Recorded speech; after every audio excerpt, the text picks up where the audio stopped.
Hello everyone, in this week's video we are talking about mastering focus in your architecture and interior photography, and I'm back in Tbilisi, Georgia, photographing this grand staircase. Let's do it.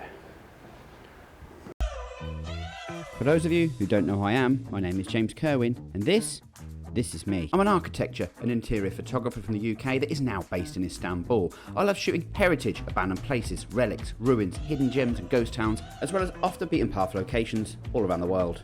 You can catch my content weekly, well, when life doesn't take over. So why don't you join me for the ride by subscribing, and you can also check out my website in the description below.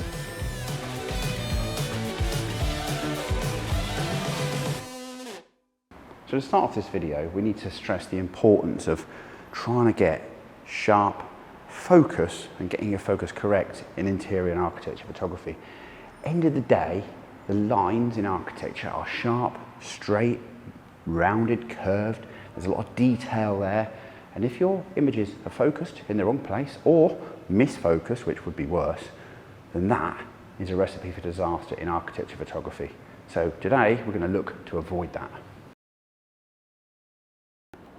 So I recommend using a tripod that's fairly decent, doesn't need to be massive budgets, but something that's really good with good quality rubber feet, extendable center column, solid more importantly, and a really good quality head that'll hold the weight of your expensive gear.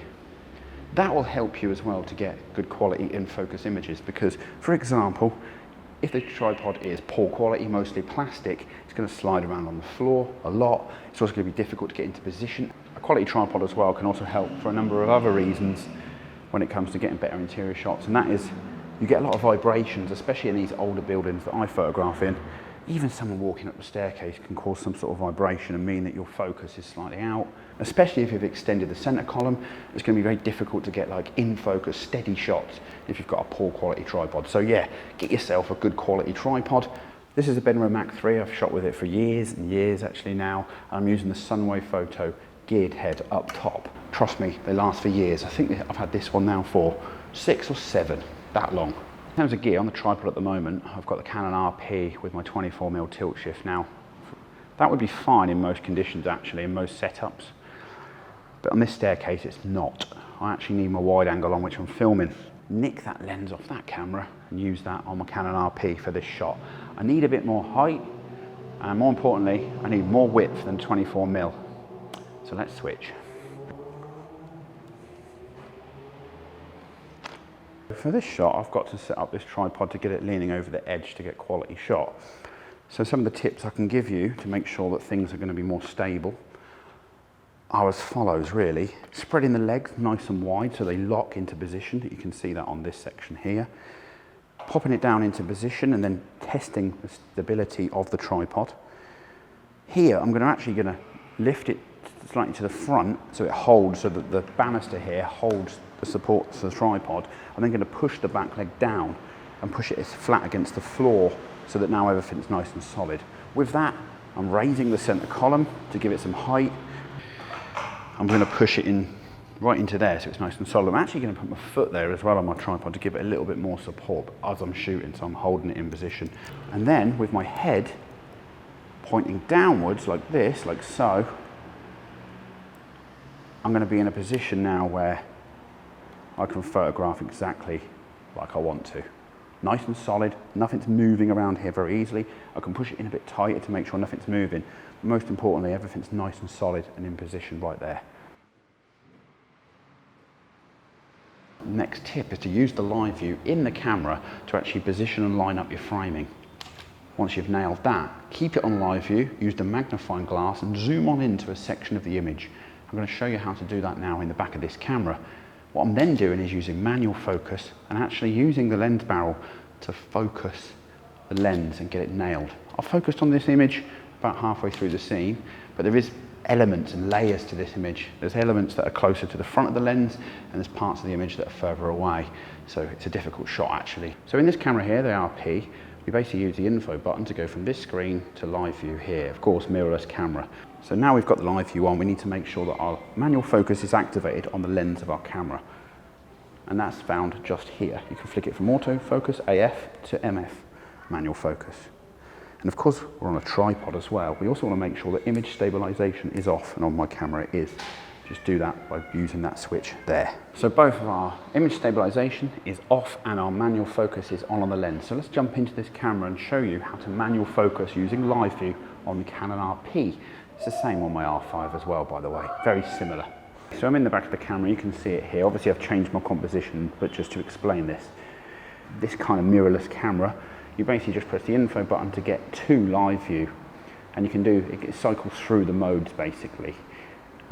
When you press this button here, this little one, this one just here, this actually brings up the focus point, and with that you can then move that around. Bearing in mind this is the RP, but it's fairly similar on my R5, and I can show you that as well. But on the R5, it's simply a case of using the same focus button and then use the magnifying glass. In fact, many cameras, most of the Canons do have a magnifying glass, but on this one, you actually just press the info button again to go into a portion of the image to manually focus. So you can see that there, and you can actually scroll around the image looking for the best part to focus on, but this only is activated if the lens is in manual focus mode.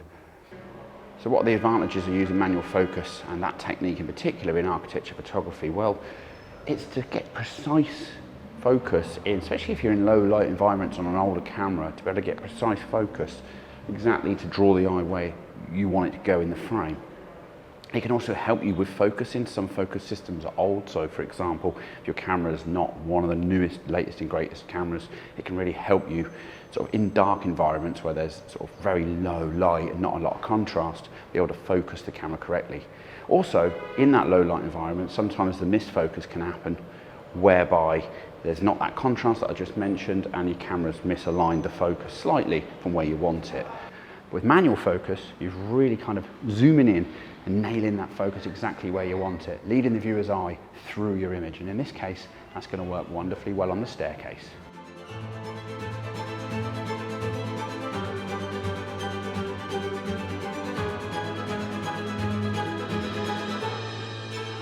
So manual focus really does give you sharp results, as I've emphasised, and a lot of my images over the years have been printed, have been using this manual focus technique.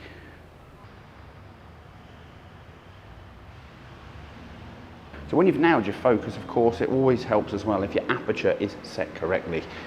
In architecture, we usually use the sharpest point on our lenses, which is between f7.1 and f11, depending on the lens you're using. Most of mine are f8, I'm normally using f8, and that's what we're using here today. So if we're at that aperture, the depth of field is large, and that means that we are extending our focus throughout the scene from that focus point.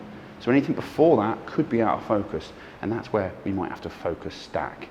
We've talked about that before on the channel. You can link that here above and in the description below. Focus stacking is a technique in architecture we use quite a lot, especially if there's a railing really close to the front element of the lens and then there's depth behind it. If your aperture was wrong, say for example you were set up as f4 and you're in an interior like this, f4 would not give you the depth that you need. You would find that once you got back home, you look at your laptop or your computer monitor and zoom on into parts of the image, there wouldn't be the depth there. Anything sort of f7.1, f8, f9 and onwards would give you that kind of greater depth of field. However, don't go too far on your aperture, of course. Most of the time in architecture photography, you actually don't need to go above your lens's strongest aperture. So for example, on mine I said f8, f9 on yours potentially, but you wouldn't never need to go f16, f21, 22, whatever. You just wouldn't need to. You start to get diffraction in your lens and lower the quality.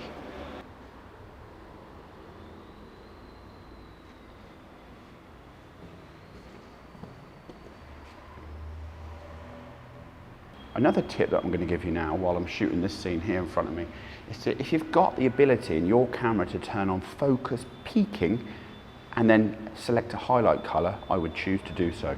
Focus peaking is essentially a way that it shows the areas in focus on the back of your LCD, and that works really well on manual focus lenses, in mirrorless cameras and in architecture in particular. I recommend red over blue or yellow. Yellow tends to be a bit washed out with the colour of the interiors sometimes, and the light you can't actually see, so red's best.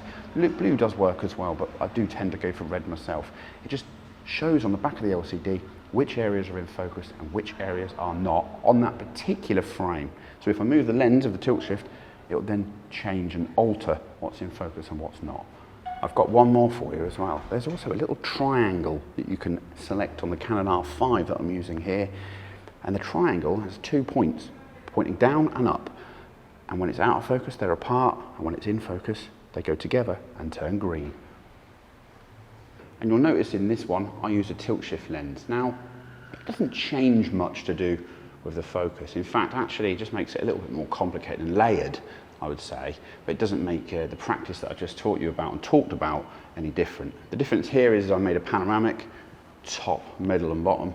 And when I focused in camera, I couldn't show you because I was pressed against the wall, but when I focused in camera, I basically just used the manual focus mode, front element of the lens to focus, used focus peaking in the back of the camera, and I readjusted my focus between the middle image. When I shifted upwards here on the front element, I've refocused again at the top and I refocused again at the bottom. That's just to basically obtain optimum focus throughout the scene, and sharpness, of course, is very much linked to that as well. And the benefits of using a tilt shift lens in an environment like this is you just get a little bit more control. You can get perspective correct in camera. I've talked about perspective before, of course, on the channel. I'll link that above as well. You just get one of the key benefits, I think, of the tilt shift lens is the sharpness, and the focus is nailed, especially when you're printing. So I can alert you when I've got courses available on the subject of tilt shift or architecture photography actually. You can sign up to my mailing list to do that. The link is in the description below. Of course, for me, it comes natural over a period of a long time to be able to do all of these things instinctively. And you need to be getting into a position where you're doing that too. And that happens with patience and practice and just trial and error, trying things over and over again. Yeah, so patience and practice.